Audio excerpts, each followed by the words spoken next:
Chapter 1, Chaucer to Shakespeare, page number 3. The Age of Chaucer. Geoffrey Chaucer was born in the reign of Edward III, lived through that of Richard II, and died the year after Henry IV ascended the throne. His life thus covers a period of glaring social contrasts and rapid political change. Edward's reign marks the highest development of medieval civilization in England. It was also the midsummer of English chivalry. The spirit of his court was that of romantic idealism, which fills Chaucer's own Knight's Tale, Knighthes, Knight's Tale, and the story of his successive wars with France and the famous victory of Crecy, Crecy, and Poictiers, Poictiers, as written in the Chronicles of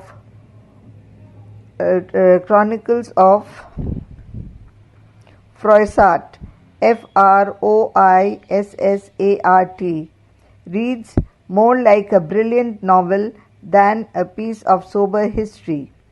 Strong in its newly established unity, England went forth on its career of foreign conquest in a mood of buoyant courage, and every fresh triumph served to give further stimulus to national ambition and pride. But there was another side to this picture. The king and his nobility led a very gay and debonair life. Trade expanded, and among the commercial classes wealth increased. But the masses of the people were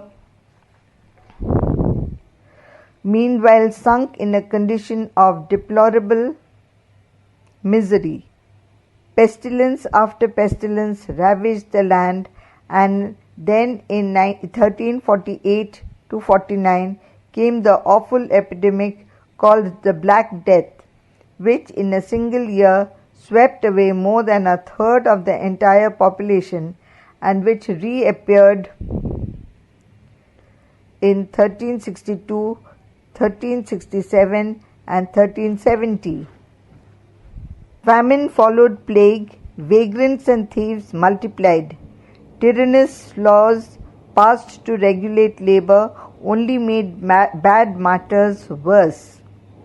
The French wars, which had given temporary glory to the arms of Edward, were fraught with disastrous consequences for his successor. Their enormous cost had to be met by heavy burdens of taxation, which were the immediate cause of a general rising of the common folk under Wat Tyler, Wat Tyler, Tyler, Jack Straw, and the unfrocked priest John Ball. Though soon quelled, this was a sign of widespread social unrest. Political troubles also grew apace under Richard's unwise and despotic rule, and the constitutional conflicts between the king and his subjects resulted in endless discord and confusion. The temper of the England of Chaucer's closing years was therefore very different from that of the England which he had been born in. Much of the glamour had gone from life, and men were more conscious of its stem realities. Among the causes which greatly contributed to the increasing evils of Chaucer's age, we must also reckon the corruption of the Church. Of spiritual zeal and energy, very little was now left in the country. The greater prelates heaped up wealth and lived in a godless and worldly way. The rank and file of the clergy were ignorant and careless. The mendicant friars were notorious for their greed and um, profligacy.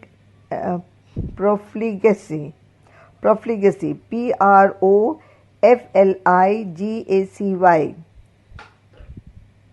Chaucer himself, as we shall presently have to note, took little serious interest in social reform, yet the portraits which he draws for us of the fat, pleasure-loving monk, the merry and wanton friar, and what that clever rogue, the pardoner, who wanders about hawking indulgences and relics, show that he was alive to the shocking state of things which existed in the religious world of his time. It is at this point that we recognize the importance of the work of John Wycliffe, Wyclif, about 1320 to 1384, the morning star of Reformation. That earnest and intrepid man gave the best of his life to the great task of reviving spiritual Christianity in England, and in the carrying out of his mission he wrote religious pamphlets, sent his poor priests or itinerant preachers far and wide with the message of the gospel, and with the help of his disciples produced a complete English version of the Bible, the first translation of the scriptures into any modern vernacular tongue. Social unrest and the beginnings of a new religious movement were thus the two of the chief active forces in the England of the later 14th century. A third influence which did much to change the current of intellectual interests and thus affected literature very directly came from the new learning. Thus far, scholarship had been largely the concern of the Church, and men's thoughts and feelings about themselves and the world had been governed entirely by theology. Ecclesiastical ideas and the medieval habit of mind were still the controlling elements of Chaucer's period, but their way was now to some extent broken by the influx of fresh and very different spirit. That spirit had risen in Italy, chiefly from a renewed study of the literature of a classical antiquity and from the consequent awakening of enthusiasm, not only for the art but also for the moral ideas of Greece and Rome. An enormous impetus was thus given to intellectual expansion and the men's efforts to liberate themselves from theological trammels. The leaders of this great revival were the two celebrated Italian writers, Petrarch, Petrarch, 1307 to 1374, and Boccaccio, Boccaccio, 1313 to 1375. And it was through their work in the main that the influence of humanism, as the new culture came to be called, passed into England, where its effect was soon shown in the quickened sense of beauty, the delight in life, and the free secular spirit which began to appear in our literature. It is here that we mark the rise of the vast and complex movement which was presently to culminate in the Renaissance, and of which we shall have much more to say later. We shall indeed learn that in England adverse conditions long held this movement in check, and that it was, as in the field of religious activity, so in that of intellectual activity, this country had to wait till the 16th century before the promises of the 14th were fulfilled. But though of little power as yet, humanism was to be included among the formative influences of the literature of Chaucer's age. The 14th century was a period of great political, social, religious and literary activity. Politically, it was a period of 100 Years' War which released and strengthened the feelings of national consciousness and patriotism both in England and France. People began to realize that they were Englishmen or Frenchmen, and the idea of the Holy Empire evaporated from their thoughts. The victory of the Battle of Crécy, 1346, and the Poitiers, 1356, made Englishmen fervent patriots. As these crucial battles were largely won by the English yeomen, middle class sprang up to ascendancy. Ascendancy. Ascendancy. It gradually grabbed power from the hands of the nobility. Power, like a slippery field, slipped from the hands of nobility. The English Parliament came into prominence. Jusserand says, "From the end of the 14th century, an Englishman could already say, as he does today, 'My business is not the business of the state, but the business of the state is my business.'" The democratic tendency spread like wildfire in every walk of life. As the trade and commerce expanded and the new towns sprang up, the middle class became repository and a storehouse of power and pelf, which hastened the decline of the old feudal system. The democratic tendency spread like wildfire in every walk of life. As the trade and commerce expanded and the new towns sprang up, the middle class became a repository and a storehouse of power and pelf, which hastened the decline of the old feudal system. Now a dissatisfied and discontented serf could become a free man by establishing a legal residence in one of the towns.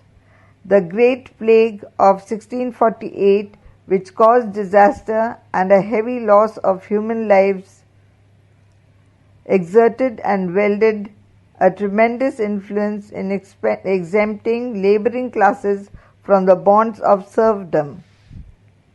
As the plague effaced half the population from the surface of England, it aggravated the peasant problem by reducing the supply of labor. The demand for the products was also reduced to half. The price of labor rose. The price of bread fell. The attempts which were directed to control soaring wages of labor by legislation proved of no avail. They simply added fuel to the fire. They merely fanned the flame of irritation of the laborers, and dissatisfaction among the laborers terribly exploded like a volcano in the bloody peasant revolt of 1381. This seething social strife was principally due to the contrast between the luxury and poverty, between the rich people rolling in wealth and the overtaxed peasantry grovelling in the mire of poverty. This revolt, suppressed by the courage and good judgment of the boy king Richard II, though barren of any direct and immediate result, exerted lasting influence on the temper of the lower classes, fostering in them a spirit of independence which made them no longer a negligible quantity in the life of the nation. This social discontent found expression in the peasants' revolt led by John Ball, whose saying, "When Adam delved and Eve span, who was then a gentleman?" was the motto of a kind of socialism. The age of Chaucer witnessed a rapid growth in trade and commerce. The English people shed off their insularity and became travelers, returning with wider interests and larger horizons. England became commercially important, and small traders and handicrafts grew into power and began to behave like aldermen and all well-to-do citizens. In the prologue, Chaucer says about the members of the guild,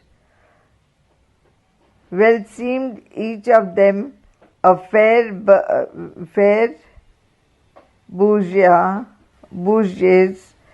to smitten in yield head all a day on a day's, enrich for the wisdom that he can, was sharply for them an alderman." Women were thought inferior to men. Women of lower strata of society were hard worked and doomed to a life of unrelieved drudgery. Most of them were illiterate. The ladies of higher society displayed an excess of delicacy and decorum. The court ladies showed false pity and sentimentality.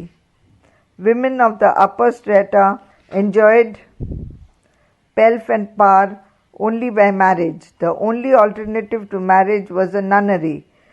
To the churchmen, women were the source of all evil. To the courtly poets and bards, they were adorable creatures. Chaucer's squire belongs to the second category. Quote, "And born him weal as of a little space, in hope of Snowden in hope to Snowden in his lady's grace."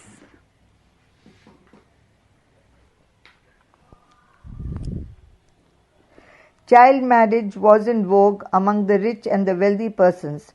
Richard II himself married the child daughter of the King of France. Dowry was in practice, and girls were sometimes sold. In the domain of religion, the papacy, papacy became a stronghold of profligacy, vices and corruption. As the foreigners, French and Italian, deputed by the Pope to the richest clerical poets of England, spent their income abroad, the national pride was stimulated. When a French Pope, as the last court of appeal in matters of the canons of law, poked his nose in judgments of English courts, it fanned the flame of national hatred and animosity.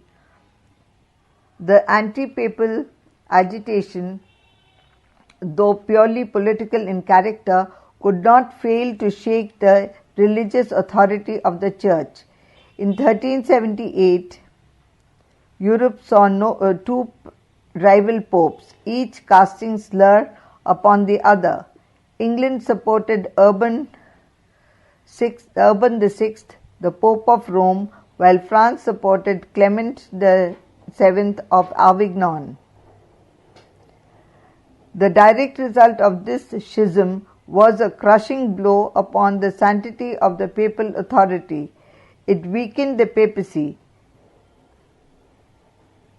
Corruption in the church took the place of discipline. The greater prelates heaped up wealth and lived in a godless and worldly way. Majority of the clergy were ignorant and careless. The mendicant friars were notorious for their greed and profligacy. In this spiritual desert, it was natural that there should appear prophets whether we call them fanatics or reformers, and to some extent at least they were supported by a general discontent.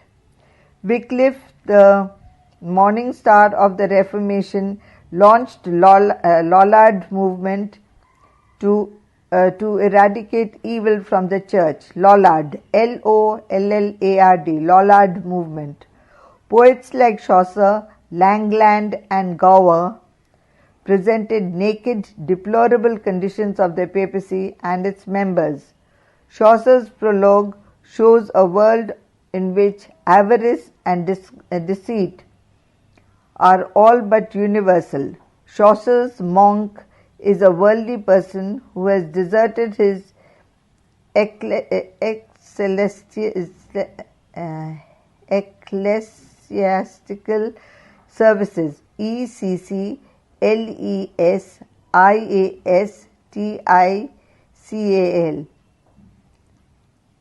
ecclesiastical services. Chaucer's friar is a wanton and merry fellow. He knew the governess well in every town, and ever-rich hostelier and tapster. As for the literary activities, the age of Chaucer witnessed the rise of the English language. The English language was standardized, and the East Midland dialect became the language of London and the universities. The other dialects, Southern, Northumbrian and Kentish, rapidly disappeared from literature. It was the work of Chaucer which made the dialect of London the standard for future writers and the parent of current modern-day English.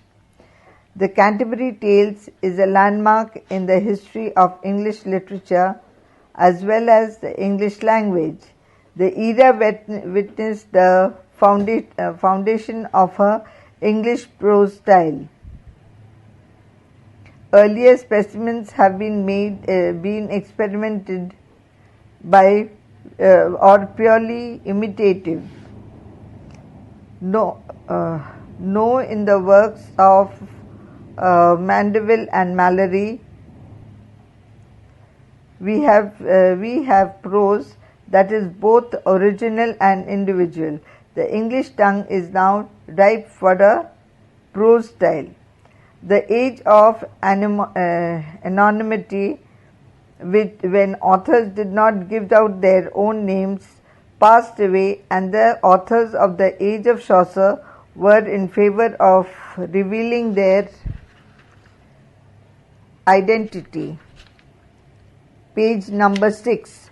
End of page number 5, now page number 6.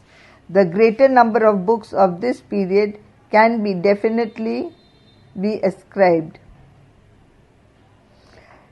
In spite of throng of lesser writers, the age saw 5 outstanding and prominent literary figures. There are the anonymous authors of Sir Gawain and the Green Knight and the Pearl. There are Langland, Gower, Wycliffe, and above all Chaucer. Wycliffe, the translator of the Bible, was a versatile and vigorous prose writer. Prose writers like Wycliffe, Mandeville, and Mallory developed a prose style. In the department of poetry, Chaucer, Langland, and Gower revealed inslacable and innumerable.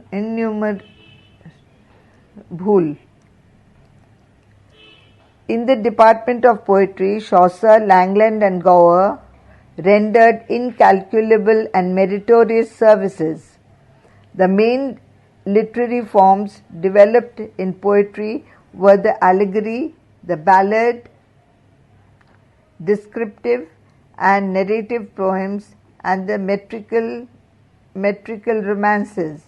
New poems like the Rhyme Royal, Ottawa Rima, and heroic couplet came into fashion. The age of Chaucer is a period of great activity in all walks of life. The age resembles not a stagnant pool but a flowing river. This age, with all its needs, with all its vexed and noble problems, approximates the modern age. Knowledge. Knowledge calls the period age. Kittredge. Kittredge. Kittredge calls the period a singularly modern time. R.K. Root, in his book The Poetry of Chaucer, has beautifully summed up the age in the following. But if the world of 14th century England, in the following words, but if the world of 14th century England was sadly out of joint, it was far from being stagnant. In its intellectual intellectual ferment, the age had much the same character as the age of great Elizabeth. There was the same glow of patriotism and national consciousness consequent upon a series of brilliant victories victories against a foreign foe. There was the same spirit of revolt again in a foreign land, a foreign church, and through the forms of medievalism still survived. There was at work the same same leaven of new ideas and of a new conception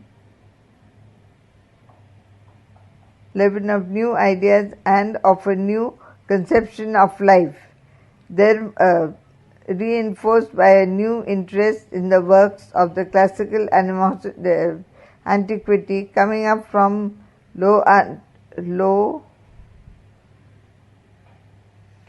coming over the sea from Italy. Literature and art was breaking away from the conventional and, under the influence of new models, was drinking again at the fountainhead of nature. Such periods of restlessness and change have often given birth to great creative literature.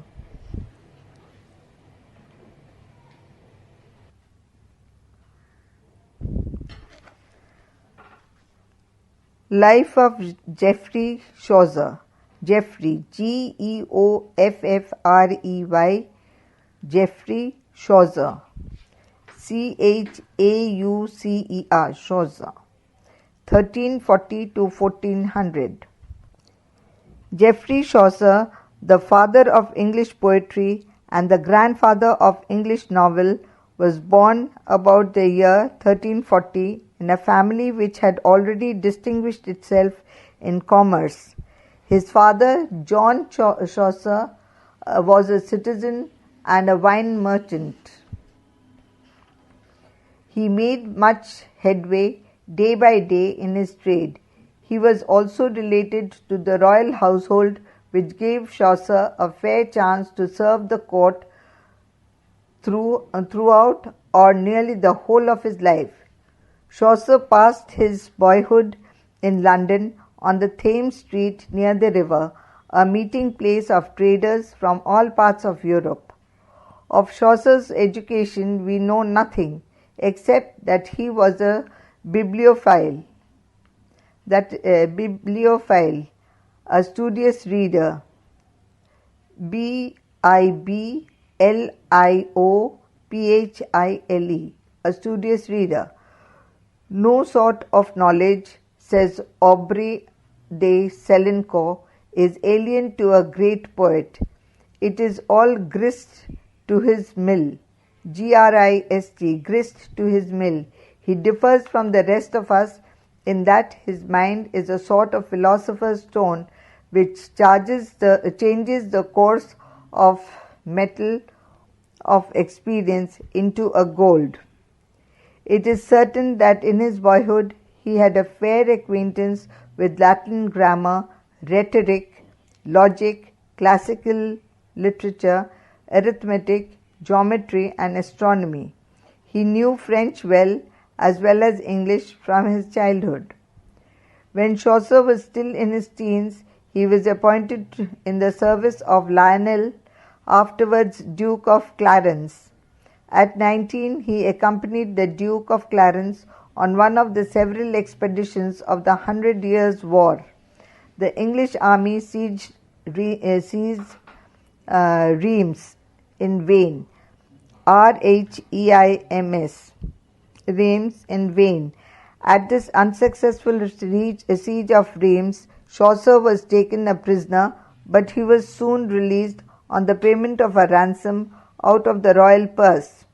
When Chaucer returned to England, he became a squire and the personal attendant and confidant of the king.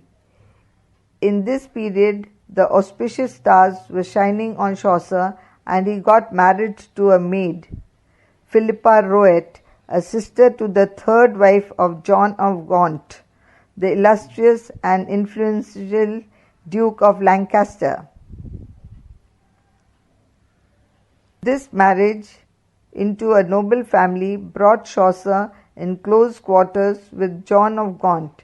It is often supposed that this marriage was not a happy one, but it is merely a guesswork based on some remarks in his tales on the misfortune of matrimony.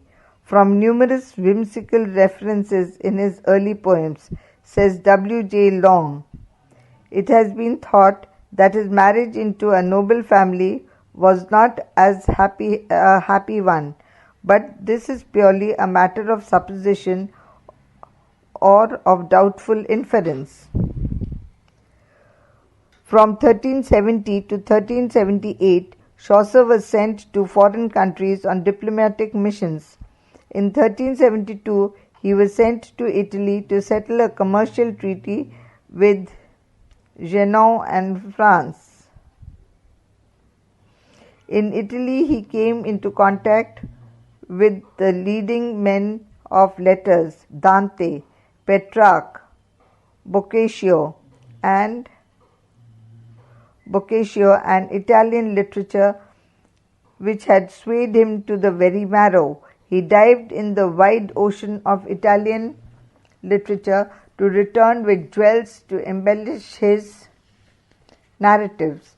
From this Italianization, Palgrave opines, character derived a range of heightening style, an improvement. He was honored with an office to be filled by him. In 1379, he was appointed as the Controller of Customs at the Port of London. In 1386, he sat in Parliament as Knight of the Shire for Kent. During the last phase of his life, Chaucer was beset with economic difficulties. Chaucer adhered to the party of John Gaunt.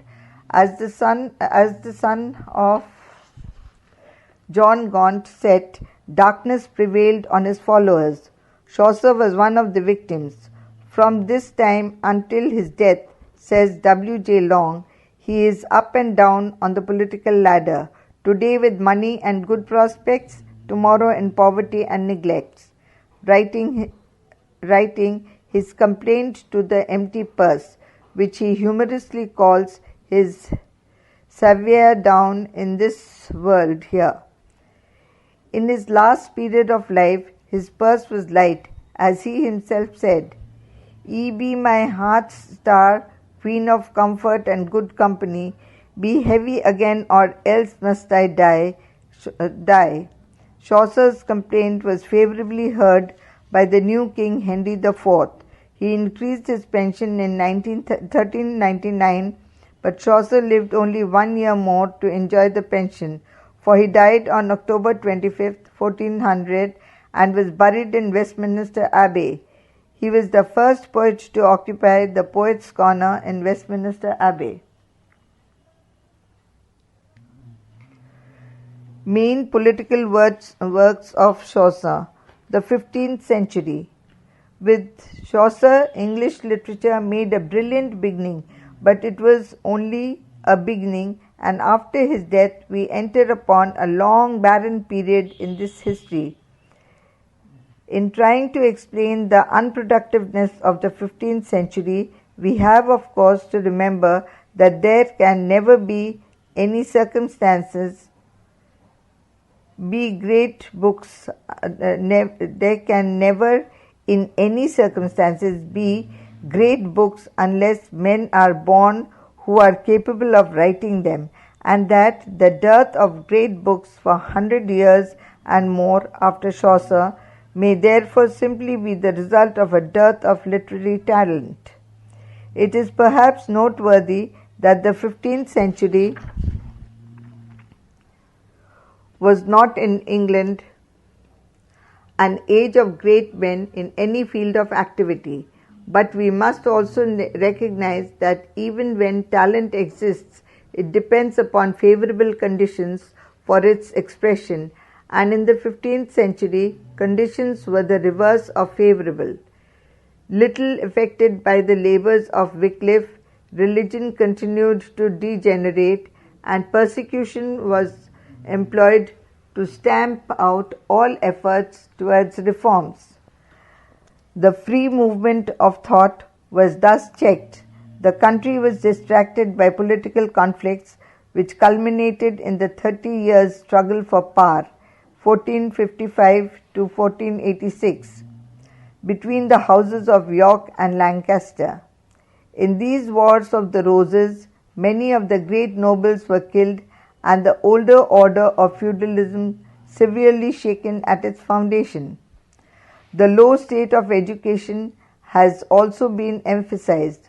Such mental activity as still was to be found in the universities was wasted in endless and profitless controversies over the dry abstractions of medieval philosophy, while outside these centers of learning, and especially among the fast-rising middle classes, a mercenary and sordid spirit prevailed which was hostile to intellectual interests of any kind. In 15th century England, therefore, there was little enough to inspire and much to repress literary genius. We shall indeed see presently that signs of new life became increasingly apparent as the century ran its course, but we may conveniently postpone the consideration of these till we come to deal with the revival of the early 16th century. Poetry of the 15th century. The poor quality and general lifelessness of 15th century verse is at once suggested by the fact that the greater part of it is imitative. Nearly all the poets tried to walk in Chaucer's footsteps, and with little of his genius labored to reproduce his matter and style. Here and there real sympathy of mind and a touch of genuine power gave birth to work having a distinct merit of its own, as in the beautiful The Flower and the Leaf, a poem long ascribed to Chaucer himself, but now referred to some anonymous writer of his school. But on the whole, like all merely imitative things of art, such productions are of slight permanent value. Of these Chaucerians, who were numerous, the best known are Thomas Occleve or Hoccleve, 1370 to 1450, and John Lydgate, 1370 to 1451, both of whom were very voluminous. Hoccleve, Hoccleve, Hoccleve wrote a long poem called The Governale of Princes, in Chaucer's 7-line stanza rhyming ABBCC, and in the prologue, in which he tells us much about himself, describes his grief on Chaucer's death, and sings his master's praises. Among his minor poems is one entitled Moder of God, which was formerly printed with Chaucer's own works. Lydgate, a learned Benedictine monk of Bury's St. Edmunds, poured out an enormous quantity of verse, his longer productions being the Story of Thebes, Thebes, designed as a new Canterbury tale, the Troy Boke, and the